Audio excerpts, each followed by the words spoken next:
নমস্কার। আজকে আপনাদের সঙ্গে মুসুরির ডালের বড়া দিয়ে আলু পটলের এক দুর্দান্ত রেসিপি নিয়ে আমি হাজির হয়েছি। খেয়ে আলু পটল দিয়ে তরকারি না বানিয়ে একবার মুসুরির ডাল দিয়ে আলু পটলের এই রেসিপি বানিয়ে খেয়ে দেখুন। আশা করছি আপনাদেরও ভীষণ ভালো লাগবে। আর এই রেসিপিটি ভাত অথবা রুটির সাথেও খেতে কিন্তু দারুণ লাগবে। তাহলে চলুন রেসিপিটি শুরু করা যাক। তো রেসিপিটি বানানোর জন্য আমি এখানে নিয়ে নিয়েছি কিছুটা মুসুরির ডাল, এইরকম বাটির হাফ বাটি মতো। এরপর জল দিয়ে 2 থেকে 3 বার ডালটাকে খুব ভালো করে ধুয়ে নেব, কারণ ডালের মধ্যে অনেক ময়লা থাকতে পারে। তারপর পরিষ্কার জল দিয়ে এটাকে 15 মিনিটের জন্য ভিজিয়ে রেখে দেব। ততক্ষণে আমি এদিকে একটা মশলা বানিয়ে নেব। তার জন্য নিয়ে নিয়েছি জিরে, ধনে, আদা এবং কাঁচা লঙ্কা। এগুলোকেও খুব ভালো করে আমি ধুয়ে নিয়েছি। এরপর একটা মিক্সিং জারের মধ্যে নিয়ে অল্প জল দিয়ে এবং 2টো কাঁচা লঙ্কা দিয়ে আমি এটাকে খুব ভালো করে পেস্ট বানিয়ে নেব। আর এখান থেকে প্রয়োজন মতো মশলা আমি রান্নায় ব্যবহার করব।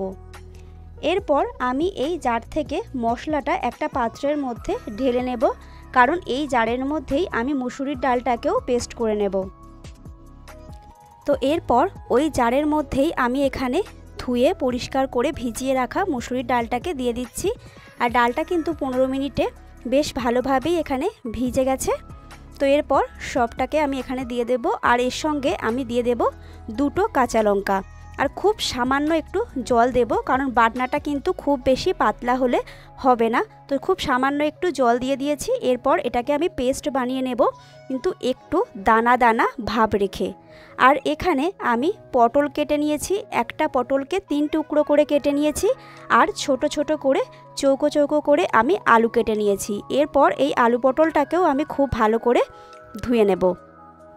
তারপর আমি যে ডালটাকে পেস্ট বানিয়ে নিয়েছি সেই ডালটাকে একটা বাটির মধ্যে এখানে নিয়ে নিচ্ছি। আর দেখুন ডালটা কিন্তু একদম শুকনো রয়েছে, এখানে খুব বেশি কিন্তু ভিজে ভাব এর মধ্যে নেই। এরপর এই বাটির মধ্যে নিয়ে এই ডালের পেস্টের মধ্যে আমি দিয়ে দেব স্বাদ মতো লবণ, অল্প একটু হলুদ গুঁড়ো এবং হাফ চামচের মতো গোলমরিচের গুঁড়ো।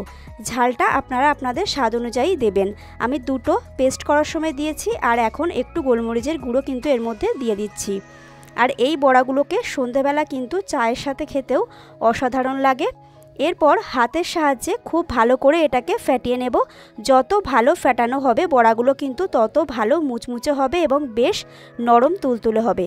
তো মোটামুটি 1 মিনিটের মতো আমি খুব ভালো করে এটাকে ফেটিয়ে নিয়েছি হাতের সাহায্যেই।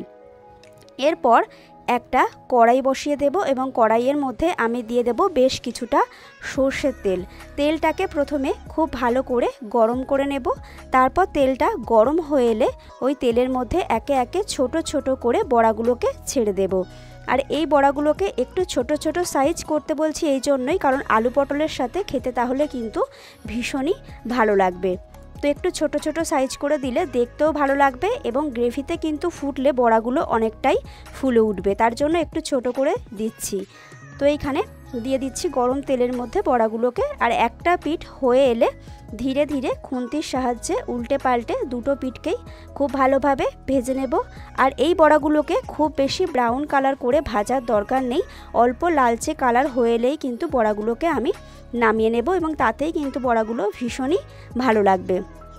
তো এইভাবে কিন্তু সন্ধেবেলাও এই বড়াগুলো কিন্তু বেশ ভালো লাগে, মুড়ি দিয়ে অথবা শুধু শুধু চায়ের সাথে খেতেও কিন্তু ভীষণই ভালো লাগে।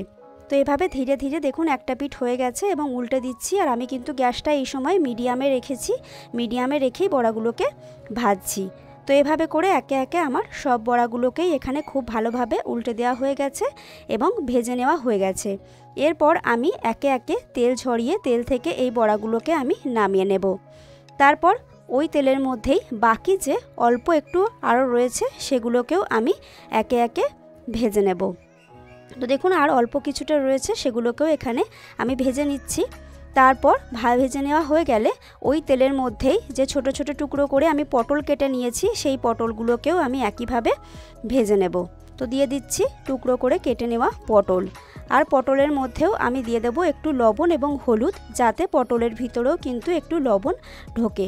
তো প্রথমে 30 সেকেন্ড মতো তেলে আমি এমনিতেই নাড়াচাড়া করে নিয়েছি। তারপর এর মধ্যে দিয়ে দেব আমি লবণ এবং হলুদ। তো তো দিয়ে দিলাম অল্প লবণ এবং হলুদ। তারপর আবারও মোটামুটি 1 থেকে 1.5 মিনিট নাড়াচাড়া করে পটলগুলোকে খুব ভালোভাবে এখানে আমি ভেজে নিয়েছি। দেখুন, এরপর এই পটলগুলোকেও আমি একে একে নামিয়ে নেব। আর একটু উল্টে পাল্টে পটলগুলোকে খুব ভালো করে কিন্তু ভেজে নিতে হবে, তাহলে খেতে বেশি স্বাদ হবে। তো এরপরে পটলগুলোকেও আমি তেল থেকে নামিয়ে নেব। কড়াইয়ের তেলটা কিন্তু দেখতে পাচ্ছেন অনেকটাই কমে গেছে, তার জন্য আরও কিছুটা সর্ষের তেল আমি এর মধ্যে দিয়ে দিচ্ছি। তারপর তেলটা গরম হয়ে এলে তেলের মধ্যে ফোড়ন দিয়ে দেব একটা শুকনো লঙ্কা, কিছুটা গোটা জিরে এবং একটা তেজপাতা। তারপর ফোড়নটাকে একটু নাড়াচাড়া করে আমি ভেজে নেব যাতে ফ্লেভারটা খুব ভালোভাবে আসে। তারপর এর মধ্যে আমি দিয়ে দেব টুকরো করে কেটে রাখা আলু। আলুগুলোকে দেওয়ার পর আলুটাকেও মোটামুটি 30 সেকেন্ড আমি তেলের মধ্যে খুব ভালোভাবে এখানে নাড়াচাড়া করে নেব। তারপর এর মধ্যে আমি দিয়ে দিচ্ছি স্বাদ মতো লবণ। আমি রান্নায় প্রয়োজনীয় লবণটা এখনই দিয়ে দিচ্ছি, আপনারা আপনাদের স্বাদ অনুযায়ী লবণ রান্নায় ব্যবহার করবেন। তারপর দিয়ে দিচ্ছি এখানে আমি হলুদ গুঁড়ো। এরপর আলুটাকে খুব ভালো করে মোটামুটি 50% সেদ্ধ করে নেব। তারপর এর মধ্যে আমি দিয়ে দেব কাঁচা লঙ্কা এবং একটা বড় সাইজের টমেটো কুচি। ঝালটাও কিন্তু আপনারা আপনাদের স্বাদ অনুযায়ী রান্নায় ব্যবহার করবেন। তো মশলা বাটার সময় আমি 2টো লঙ্কা দিয়েছিলাম, আর এখন 2টো লঙ্কা আমি এখানে দিয়ে দিলাম, আর দিলাম একটা বড় সাইজের টমেটো কুচি। এরপর মোটামুটি কয়েক সেকেন্ড একটু নাড়াচাড়া করে নেওয়ার পর এর মধ্যে আমি দিয়ে দেব প্রথমে যে মশলাটা আমি করে নিয়েছিলাম তার থেকেই একটা বড় চামচের 1 চামচ আদা, জিরে এবং ধনে বাটা এর মধ্যে আমি এখানে দিয়ে দিচ্ছি। তো দিয়ে দিলাম আদা, জিরে এবং ধনে বাটা, আর এখানে দিয়ে দিচ্ছি আমি হাফ চামচের মতো কাশ্মীরি লঙ্কার গুঁড়ো এবং হাফ চামচ আলুর দম মশলা। এরপর মশলার কাঁচা গন্ধটা চলে যাওয়া পর্যন্ত খুব ভালোভাবে এখানে আমি কষিয়ে নিচ্ছি। মোটামুটি 1 থেকে 1.5 মিনিট মশলাটাকে খুব ভালোভাবে আমি কষিয়ে নিয়েছি। আর তারপর আমি যে পাত্রে মুসুরির ডালটা গ্রাইন্ড করে নিয়েছিলাম ওই পাত্রটা ধোয়া জল এখানে আমি দিয়ে দিলাম, আর দিয়ে দেব কিছুটা উষ্ণ গরম জল। উষ্ণ গরম জল দিলে কিন্তু রান্নার টেস্টটা অনেকটাই ভালো হয় এবং তাড়াতাড়ি তরকারিটা কিন্তু ফুটেও আসে। তো এরপর খুন্তির সাহায্যে একটু খুব ভালোভাবে এখানে নাড়াচাড়া করে দেব। তারপর ফুটে আসা পর্যন্ত আমি অপেক্ষা করব। এরপর খুব ভালোভাবে ফুটে এলে এবং আলুটা 50% মতো যখন সেদ্ধ হয়ে যাবে তখন এর মধ্যে আমি দিয়ে দেব ভেজে রাখা পটল, কারণ পটলটাও কিন্তু ভিতর থেকে একটু খুব ভালোভাবে সেদ্ধ হতে হবে। তো খুব ভালোভাবে এখানে ফুটে গেছে, সেই পর্যায়ে আমি দিয়ে দিচ্ছি ভেজে রাখা পটল।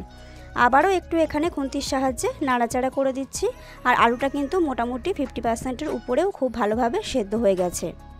এরপর এর মধ্যে আমি দিয়ে দিচ্ছি টেস্টের ব্যালেন্সের জন্য হাফ চামচ মতো চিনি এবং যে মুসুরির ডালের বড়াগুলো আমি ভেজে রেখেছিলাম সেগুলোও এরপর আমি দিয়ে দিলাম।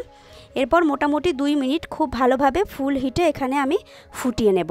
তারপর এর মধ্যে আমি দিয়ে দেব একটা ছোট চামচের 1 চামচ মতো ঘি যখন আলুটা পুরোপুরি সেদ্ধ হয়ে যাবে। তো এখানে খুব ভালোভাবে আলু আমার সেদ্ধ হয়ে গেছে। এরপর আমি দিয়ে দিলাম 1 চামচ ঘি, আর দিয়ে দেব 1 চামচ শিলে বাটা গরম মশলা। এরপর সব কিছুকে একটু ভালোভাবে মিক্সড করে দিলেই কিন্তু রেডি হয়ে যাবে আজকের মুসুরির ডালের বড়া দিয়ে আলু পটলের রেসিপি। তো সব কিছুকে ভালোভাবে মিশিয়ে দিয়েছি। এরপর এটাকে আমি নামিয়ে নেব, আর এই রকম গ্রেভি থাকতেই এটাকে নামাতে হবে, কারণ বড়াগুলো কিন্তু অনেকটাই গ্রেভি টেনে নেবে। তো আজকের এই মুসুরির ডালের বড়া দিয়ে আলু পটলের রেসিপি আপনাদের কেমন লাগলো অবশ্যই কমেন্ট করে জানাবেন। ভালো লাগলে লাইক শেয়ার করবেন, আর আমার চ্যানেলে যারা নতুন তারা অবশ্যই আমার চ্যানেলটিকে সাবস্ক্রাইব করে দিয়ে পাশে থাকবেন। চলুন আজকের মতো টাটা, দেখা হচ্ছে পরের কোনো ভিডিওতে। ততক্ষণ ভালো থাকবেন, সুস্থ থাকবেন, আর অবশ্যই একবার বাড়িতে মুসুরির ডালের বড়া দিয়ে আলু পটলের এই রেসিপিটি ট্রাই করবেন। আশা করছি আপনাদেরও খুব ভালো লাগবে।